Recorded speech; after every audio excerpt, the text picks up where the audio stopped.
Buka balik ketika kita nak sahih. Jadi bagi lelaki boleh selesa. Biar lupa lagi ambil gambar lagi, boleh ustaz ada sesak lagi. Biar dengan sesak.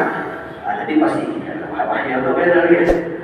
Jadi okey, masukkan di sini ya, dan lipatkan. Jadi lipatkan mas kunci sekejap. Kunci sekejap kita ambil dan tinggal hak fokus. Ni, dah tengah auto. Jadi, kami tengah auto ni.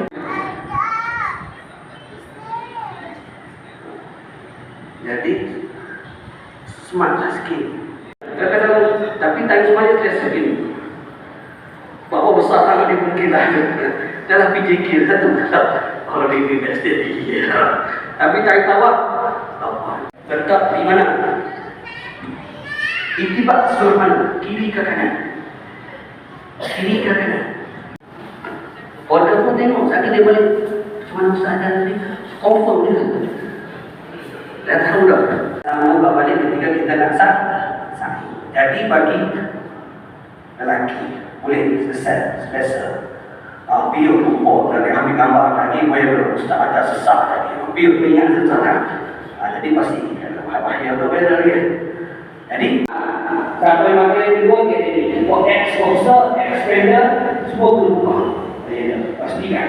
Yang mana kita dah punya ada penunjukan Quran dan 13 terbagi pada 2. Kita rapor lagi itulah 4 dan 9. Jadi kita dah tetapkan. Bila mana dah bagaimana perempuan. Jadi pastikan. Dan seterusnya apa lagi? Seterusnya kita bila mana kita dah berniat tadi, maka kita akan pergi. Boleh tak boleh? Okey, Honda nak pakai yang dua lubang masuk dalam hidung. Ada. Semua sarung pakai kat sarung, jangan sarung kan. Pakai kat luar. Nak mandi, sarung boleh. Lepas tu kita akan pinta bawah.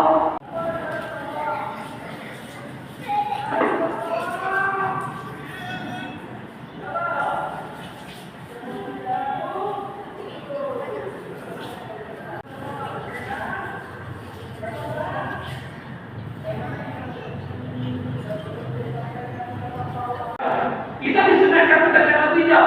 Sunat tengok Hajarul Aswad. Malam bulan kita perlu beriktikaf. Beriktikaf mana kita